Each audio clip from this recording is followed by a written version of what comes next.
Paramount Plus has treated us to a new one after years of carefully curating the Star Trek franchise and shepherding it into its new era. We've received our first Star Trek movie in a long time with Star Trek Section 31. Kind of what happens in Star Trek Section 31. Section 31 stars Oscar nominee Michelle Yeoh, who plays evil dictator Queen Lady who runs a bar barge thing that's really popular.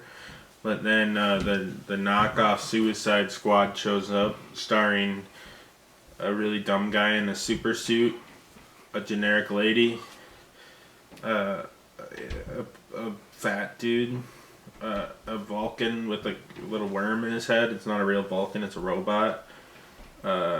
He has an Irish accent. Fake common, etc. And there's a weapon called the God's End that comes to town from Michelle Yeoh's alternate universe, because she's from an alternate universe. And somebody's trying to detonate it, and they're like, who's trying to detonate it? And then it's Michelle Yeoh's buddy that she betrayed to become evil Hitler lady. And then they fight in spaceships, and there's a bunch of shitty CGI, and they keep swearing and yelling at each other, and screeching at each other, just as Gene Roddenberry intended, and it has really bad CGI and color correction, as Gene Roddenberry always intended. And then they say at the end, what is we, some kind of Suicide Squad or some shit? Is we some kind of Section 31 or some shit? It was straight up shit. And as one of the characters says in the movie, this was straight up shit. Sayin, what did you think of Star Trek Section 31? Well, we have a strong contender for worst movie of 2024 already. 2025. 2025 already. It's bad. It's real bad. Hey, we're almost a full month. It's a full month in. It's a remake of Suicide Squad (2016). But every character's like a sitcom character that just endlessly talks and quips like it's the Big Bang Theory. And it has the action and CGI and choreography and set pieces of CW's The Arrow. It's a best of all worlds, really. Yeah. There are some scenes where they're just flying around in their spaceship, going to the evil guy's spaceship, that look AI generated, and very well might be. There is constant, like, Arrowverse tier action scenes where they're on a horrible CGI cart fighting the Irish Spock, who looks like a Minecraft player. And there's like bass After Effects spark effects that you probably get in like a $30 asset pack that comes with like 500 visual effects. Yeah, and like a bunch of camera jerks and movements they added in post where the camera like. Yeah, a lot of digital shaky like cam. The movie starts on the Suicide Squad introducing them at a bar, but they somehow did it even worse than Suicide Squad, where Suicide Squad had really expensive licensed music and the title cards and words and shit. They'll just have a bad freeze frame of these horribly unflattering freeze frames of people like mid-sentence, and Michelle Yeoh will be like, he's the smartest guy in the galaxy, and he has a robot embedded in his penis. Then Kamala goes straight up and shit. Not common. Much. That's the movie. It's it's a fucking nightmare. It's like Attack of the Clones level CGI, Arrowverse tier action. The script very plausibly was AI generated. It's exactly what Gene Roddenberry envisioned back in the 60s. He envisioned a Suicide Squad knockoff where everyone would say, damn, this is fucked up and shit all the time.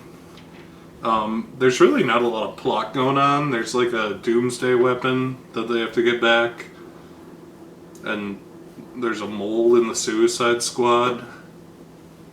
And one guy, the robot guy, the guy with the robot suit, kills himself, and they're like, damn, that sucks. And then, like, 30 seconds later, Michelle Yeoh thinks really hard and figures it out. And then after that, it's just people punching each other with bad added in post shaky cam. And they're on, like, these horrid, just awful sets that look like they're made of Party City plastic frogs that were melted down. Liquidated after Party City went down. There's a lot to unpack. And then, there's some shots of Michelle Yeoh's bar where we get to see all the extras in costumes, and it'll just be like people with yarn on their heads. It's so embarrassing compared to the shit that this series was doing in the 60s. It looks embarrassing. And then for some reason, the last scene in the movie, when they're like, we're the Suicide Squad and we have another mission from our boss, that Waller is calling us, and then they pick up, and for some reason, like, Jamie Lee Curtis with shit taped to her head. There's like this swelling music, like you're supposed to recognize her. I don't think she's... As best I can tell, Jamie Lee Curtis was never in the shows, so they just have the swelling music because you should recognize Jamie Lee Curtis from the poop commercials and Halloween. And Borderlands, a similar movie. Very similar. Suicide Squad ripoff. Very similar movie. Yeah, she's just there for like 30 seconds. It's one of the most embarrassing things I've ever seen. And I think IGN put it best when they said Star Trek fans will absolutely despise this and everyone else will be bored out of their minds, except they forgot the part where Star Trek fans will also be bored out of their minds. Yeah. And the fact that I'm pointing towards IGN, of all people, if your movie is so bad that IGN gives it a 2, you've got issues, man. You're in a fucking hole.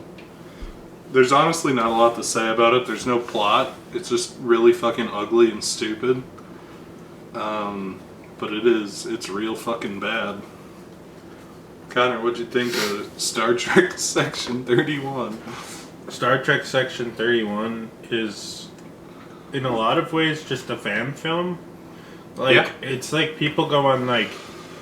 It's like those fan films where, like, 30 seconds of this movie would play, and they're like, we're going to do the full hour and a half, just give us, like, $10 million. And then Paramount would, like, DMCA claim and shut it down. But it's like, what if we actually, like, made one of those concepts real and forced Michelle Yeoh to show up because she was contractually obligated to do so? On top of a lot of what Aiden was saying, I want to say another critically ugly thing is they kept having like pop-up text and graphics that look like shit 2 of your Earth weeks later. Yeah. No, there's a lot of like pop-ups and dog shit everywhere, and every time it changes acts, it'll say like chapter 1, the fucking space is horny or something. I don't know. It was fucking weird. And then, yeah, all the costumes look like ass. Like, it looks like they used double-sided tape to apply most of the makeup effects. Yeah. The movie has this terrible digital shaky cam. Pretty much no one's a good actor in it, and everyone just feels like cheap, like, background extras that were lifted into main roles. And, they wanted to be in the vein of, like, Guardians of the Galaxy, is what Alex Kurtzman kept saying. But I think the biggest problem when you're going to make your, like, Guardians of the Galaxy spoof is that you have to have, like, notable characters. You have to be able to like these characters in a 2-hour time. That's what Guardians of the Galaxy did. That's what James Gunn would later do with the Suicide Squad and, like, the Creature Commandos and stuff. Yep. But also you have, like, David Ayer's Suicide Squad, which I think is a failure. Well, it's definitely a failure and not very good. But at least the characters are memorable. Here you have, like, fucking lady, Spock guy with an alien in his head, Michelle Yeoh, who's just fucking boring. the guy who looks like Common but 20 years younger. Mechanical Suit Man. Mechanical Suit Man, and they all team up to get a generic MacGuffin. And Jamie Lee Curtis. It's supposed, like, I feel like if you're gonna do Guardians, you have to have like a zany cast of characters, and like they had like the zany Spock man, but that was pretty much it. Like, no one had heart. The movie was really boring. It was almost incomprehensible. Like, I was watching the whole time, and like at points it's just so much shit was happening, and perhaps it was that the movie was so ugly, CGI filled and weird looking that it was hard to track what people were actually doing. But like, I was having a hard time following this movie, and it was like a lot of shit to puff a plot about generic super weapon that doesn't have much clarity added to it ever.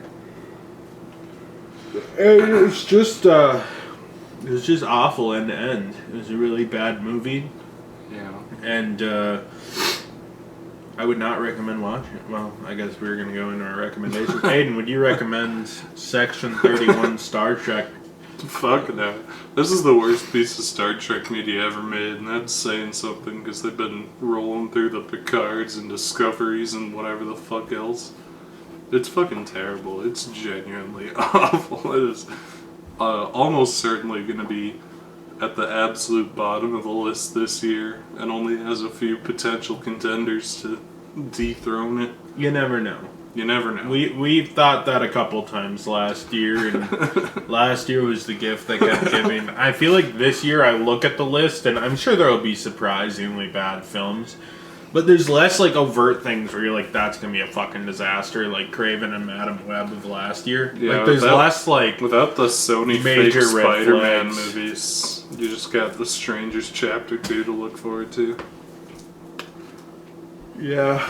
Connor, would you recommend Section 31, a Star Trek story? No, I would not. It barely feels like Star Trek. It barely feels like science fiction. It's barely feels cohesive. like a fucking movie. It's barely fucking cohesive. It looks like a Black Eyed Peas musical or music video from 2009 stretched out to feature length with fucking like royalty free rock tunes as the fucking background music. Yeah. I think it's a fucking disgrace. I don't claim to be like the biggest Star Trek fan ever. I've watched some of it. I've seen all the movies, and now I've seen all the movies. And now I'm back up to date on the movies, and I can say it's not even a fucking competition. This movie's so much worse than even like the worst. Because like the next gen movies, they're kind of weak. Especially like you have like fucking what was the fourth one? Not Annihilation. Tom Hardy movie. Nemesis. Nemesis felt like a TV movie, but like this doesn't even feel worthy of said title. YouTube fan film. This feels like a YouTube fan film. Like Nemesis had its moments I thought were awful. I mean, Into Darkness is a pretty mixed bag. I think on Fan Film Rewind, we've probably seen some Star Wars YouTube fan films that were better than this. We watched a couple Star Trek ones. Yeah. Yeah, we should have just made this. We should have just watched 2 other fan films and made this a full fan film rewind. Bring back that series. Been a while since we've done that. Yeah. It probably might have some competition for worst movie. Might be able to beat something if we did a fan film rewind. Those are always fucking torturous. Remember the one that was like a 2.5-hour Star Wars movie we watched where everyone just had paper costumes and they were in front of like a 2-foot green screen?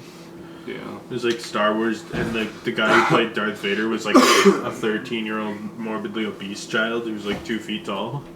And his dad was playing like some Jedi or something. That was fucking weird. I think his dad was in like a Darth Maul costume or something. Yeah. Because of course, it's always Darth Maul. Yeah. That was fucking weird time. Weird time to be alive. Anyways, stay tuned for next time when we review one of the Valentine's Day movies.